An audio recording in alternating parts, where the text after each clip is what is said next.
And welcome back to Tech Tuesday. So today's Tech Tuesday comes from a question from Eric Schreffler about how I kind of frame these razor blades. They're an unusual piece of artwork, so they needed something unusual to match. So this painting, which is called a bucket list, I'll get you guys close so you can see it. Excuse me. So bucket list had been in a show, and it's so this frame actually needs a little bit of love in the back. After I came back from the show, I used command strips on the back of it to keep it in place, and the bumpers kind of got dirty. So I had to take this apart anyway to clean all that up. One of the beautiful things, and I'll start here with the framing. One of the beautiful things about the way that I've kind of developed these frames. They're for the high-end paintings like this, they're all solid wood. This is solid Bacote. So if anything really bad happens to this along the way, it's really easy to fix this. So if say it falls and something gets dug in the side or it gets really scratched badly, I can literally sand this whole side down and then refinish it with the oil, and it'll look brand new again. So not only is it beautiful, but it's remarkably durable. You can do a lot with it.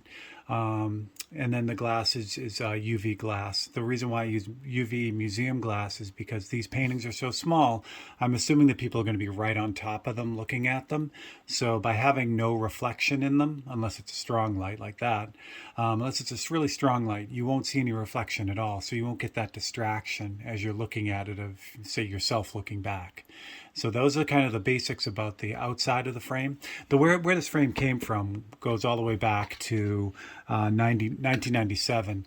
I had received this award from a show that I was in, and it was for a large painting that was framed normally. It had a glass and frame, and it was a big painting and everything. But I got this award, and it's been on my wall for a while.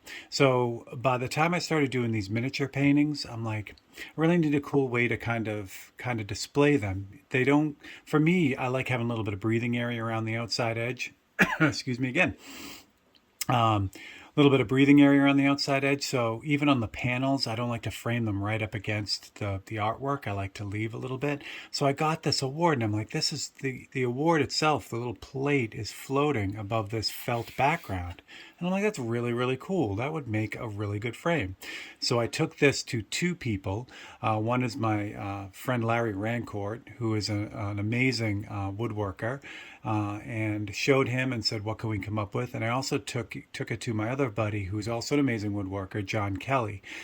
So both of those guys kind of came up with the same idea of this shadow boxed frame, which is where these came from. So they redesigned it a little bit. We added a little bit of a bevel on the inside edge to kind of just help focus the viewer. But other than that, it's pretty similar to what we got going on here. So the only difference is this award doesn't have any glass on it. All my paintings have glass. So that's kind of the history of where that came from. All right. So let's take this apart, because I got to take it apart anyway to get the back fixed up on it, and I'll show you kind of how I came up with the razor blade. This this idea I use on almost all my small paintings that float. So even though this is just razor blade, it kind of applies to all the paintings. So in order to get this off, I need to use a little screw. So this is one of the screws from the back. So what I do is I just kind of thread it in a little bit, and that allows me to pull the backing off like this. Okay, so I've already taken all the hardware out. The wiring goes here. I'm going to strip off the foam command, where the command strip was. I'm going to resand this, take off the bumpers, and this will be perfectly clean when I'm done. Again, it's really nice working with nice material, and it really works well that way. So this is the backing. We'll get to that in one quick second. The inside of this frame uses Coroplast to hold the glass in and as a spacer, and it also cleans up that edge, so when it's closed up, all you see is black along the edge in the back, and then that's held in with double-sided tape, and then that's how the glass is held in. So there you go there. I did originally, the razor blades, get you guys a little closer. The razor blades originally had no glass on them. They were just like that award, but what I found was the weirdest thing. At shows and when I would display the work, people wouldn't believe that they're real razor blades, so they would actually go up and touch them, which is bad. You don't touch any artwork. It'd be like going up to an oil painting and just, putting your fingers on it to see, how it feels. You just don't do it. But people wanted to see that they were real, and they would touch them. And sometimes there was one instance where the razor blade actually came off its mount, which I'll show you the mount in a second. But yeah, crazy stuff. So after that, I'm like, okay, I got to get this covered up. So that's where the glass came from. Now I use glass on everything. It's just a nice, it kind of cleans everything up, keeps everything clean, and works real well. So you notice the razor blade is kind of like hovering above the surface. So let me show you how that works. So tilt it to the side first so you can see it, and then I'll take it off so you can really see it. Let me get this to focus. Come on, you can do it. There we go. So what I do is I use a little wooden dowel. I cut off a piece of it, and then I hollow out a groove in the center of it.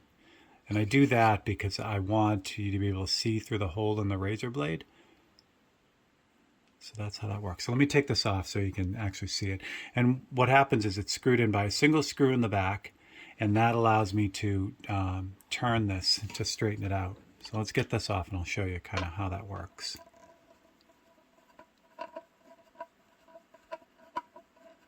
I'll probably end up replacing the screw too. So there we go. Okay, so here's the business side of that. The razor blades are all primed on both sides, and then that's how that works. But there's the dowel, and what I do is I drill a hole in the back for the screw, and then there's the groove. So that's how it works. Now, the way this one is attached, this is one of the older ones. I did this in 2012. So with the older blades, I actually epoxied it, two-part epoxied it right onto the blade. I might do something a little bit different now.